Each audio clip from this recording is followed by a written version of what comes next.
मुख्यमंत्री का चेहरा कौन होगा? कहाँ पर? बिहार में मुख्यमंत्री का चेहरा वो होगा जिसको नरेंद्र मोदी जी और अमित शाह चाहेंगे, क्योंकि सरकार उनके प्रयास से बनी है। 202 विधायकों का समर्थन जिस व्यक्ति को रहेगा वो आदमी मुख्यमंत्री का पद छोड़कर राज्यसभा नहीं जाएगा। ये बात जनसुराज की जो बात हमने कही है, प्रशांत किशोर ने जो कहा है, इसको प्रमाणित करता है कि 202 विधायक होने के बावजूद आज नीतीश कुमार को पलायन करके दिल्ली जाना पड़ रहा है। ये दिखाता है कि जो परिणाम आए ये मैन्युफैक्चर्ड परिणाम है, ये उनकी लोकप्रियता का परिणाम नहीं है, ये 10,000 रुपये से खरीदा हुआ परिणाम है, ये इलेक्शन कमीशन की मदद से कराए गए चुनाव का परिणाम है, ये केंद्र सरकार की मदद से जीती हुई बाजी है। तो आज जिन लोगों ने जीतने में अपनी भूमिका अदा की है वो तय करेंगे कि बिहार का मुख्यमंत्री कौन होगा।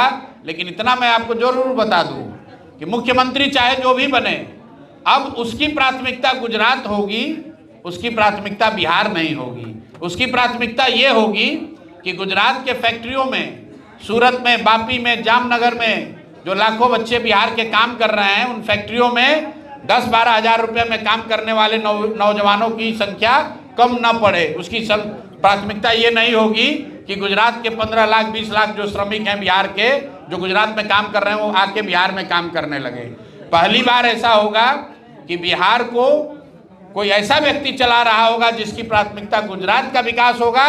बिहार उसके लिए मजदूर की फैक्ट्री रहेगी, यहाँ से लोग मजदूरी करने के लिए जाते रहेंगे। मैं दोहरा देता हूँ, ना यहाँ भ्रष्टाचार कम होने जा रहा है, ना शिक्षा सुधरने वाली है, ना किसी को रोजगार मिलने वाला है, और न ही यहाँ से पलायन बंद होने वाला है। और जितने लोगों ने कहा है अगले 4 वर्ष में बिहार की जनता देखेगी, जैसे मैंने कहा था कि नीतीश कुमार मुख्यमंत्री नहीं रहेंगे, परिणाम चाहे जो भी हो, नीतीश कुमार को जाना पड़ रहा है। आप लिख के रखिए, बिहार में भ्रष्टाचार कम नहीं होगा, बिहार में शिक्षा नहीं सुधरेगी, बिहार में पलायन बंद नहीं होगा, क्योंकि जिन लोगों को हमने मिलकर जिताया है वो चाहते हैं कि बिहार में बेरोजगारी रहे, ताकि 10-12 हज़ार रुपया में काम करने के लिए लोग गुजरात में मुफ्त का मजदूर मिलता रहे। इसलिए बिहार में फैक्ट्री नहीं लगेगी, और आने वाले महीनों में आप खुद देखिएगा, पत्रकार भी देखेंगे और समाज भी देखेगा। नीट छात्रा को लेकर के कुछ कहेंगे सर? नीट छात्रा को लेकर जैसा कि आपको पता है, उस मामले को सरकार ने पहले 3 दिनों में ही रफा दफा घोषित कर दिया था।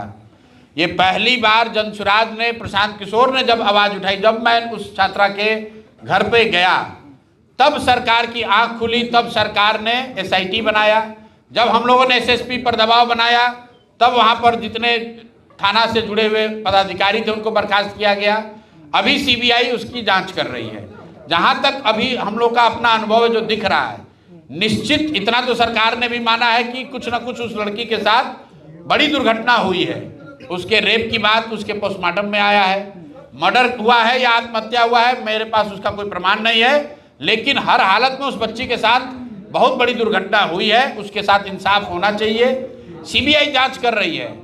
ये दिखाता है कि जिसको पटना पुलिस नहीं सॉल्व कर पाई, SIT नहीं सॉल्व कर पाया, अब CBI भी उलझा रहा है। क्यों? क्योंकि इस घटना के पीछे इतने बड़े लोग शामिल हैं कि पुलिस वाले कांप रहे हैं, डर रहे हैं कि उसको पकड़े कैसे। ये छोटा मामला नहीं है। CBI के जरिए उस मामले को रफा दफा करने की कोशिश की जा रही है ताकि समय के साथ मामला दब जाए।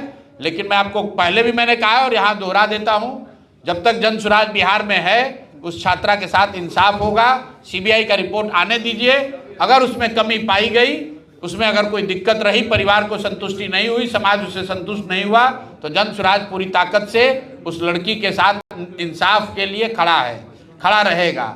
एक और बात मैं आपको बता दूँ, बिहार में जो लोग जाति का बात करता है, वो लड़की जिस जाति की है उसी जाति के SSP हैं पटना में, उसी जाति के DGP हैं बिहार में, उसी जाति के डिप्टी CM हैं, उसी जाति के 20 से ज़्यादा विधायक जीते हुए हैं। कोई उसकी लड़की की मदद करने नहीं आया है। ये देखने का और बिहार के लोगों का समझने का समय है। मेरे भाई, अगर आप पर संकट आएगी, कोई जाति धर्म आपके साथ खड़ा होने वाला नहीं है। गलत को चुनोगे तो गलत ही होगा। क्या मैसेज अच्छा, है? जाति के आधार पे तो बिहार हर की ब्लॉक सरकार में भी बन रही सर, है। हर ब्लॉक में सर सीओ भ्रष्ट हो गया, बिन पैसा का कोई काम नहीं कर रहा है सर। तो पहले नहीं कर रहा था, पहले भी भ्रष्ट था, अभी भी भ्रष्ट है, आगे भी भ्रष्ट रहेगा। इसलिए भ्रष्ट है क्योंकि नेता भ्रष्ट है। नेता इसलिए भ्रष्ट है कि जनता ने उसी को चुना है 10,000 रुपया लेकर। तो आप और हम 10,000 रुपया लेकर वोट देंगे तो निश्चित तौर पर भ्रष्टाचार कम नहीं होगा। हम आप पूरा बिहार कह रहा है नीतीश कुमार की सरकार चोर है, बहुत भ्रष्टाचार है, तो नीतीश कुमार ने कहा देखो बिहार की जनता को दिखाते हैं आईना, सबको 10,000 रुपया बांटा, सब लोग बिक गया। तो जो लोग भ्रष्टाचार की बात कर रहे थे, जो लोग बदलाव की बात कर रहे थे, वो 10,000 रुपये में अगर उन्होंने अपने बच्चों का भविष्य बेच दिया तो भाई उनके बच्चों का भविष्य तो संकट में पड़ेगा ही पड़ेगा। आप सर क्यों चुनाव नहीं लड़े? आपने सबको लड़वाया, आपने क्यों नहीं चुनाव लड़े? इस बात का जवाब मैंने पहले भी दिया है कि एक ही व्यक्ति हैं, हमें ही संगठन करना है, हमें ही चुनाव कराना है, हमें ही प्रचार करना है। तो समय के मर्यादा को ध्यान में रखकर उस समय पार्टी ने निर्णय लिया कि नहीं लड़ना है, अब वो बात हो गई। अब मैसेज क्या है, अंतिम मैसेज क्या है बिहार पार्टी? मैसेज वही है जो 3 बरस पहले था, बोइएगा बबूल तो आम नहीं खाइएगा। अगर बिहार के लोग नहीं सुधरेंगे, वोट के दिन नहीं सुधरेंगे, बात करने से सुधार नहीं हो सकता है। जब तक आप वोट देने के तरीके में सुधार नहीं करेंगे तब तक बिहार में सुधार की बात बेमानी है। कहीं कुछ सड़क बन सकता है, एगो नया ट्रेन चल सकता है। अंग्रेजों के ज़माने में भी सबसे ज़्यादा रेलवे लाइन लगा था। रेलवे लाइन इस देश में रेल का सबसे ज़्यादा विस्तार अंग्रेजों के ज़माने में हुआ था। वो विकास नहीं है। लोगों को ये भ्रम है कि सड़क बनना विकास है। सड़क बनना और ट्रेन चलना विकास नहीं है। विकास तब है जब आपके बच्चे पढ़ें, उनको रोजगार हो, आपकी ज़िंदगी में सुधार हो, और वो तब होगा जब लोग उस चीज़ के लिए वोट करेंगे।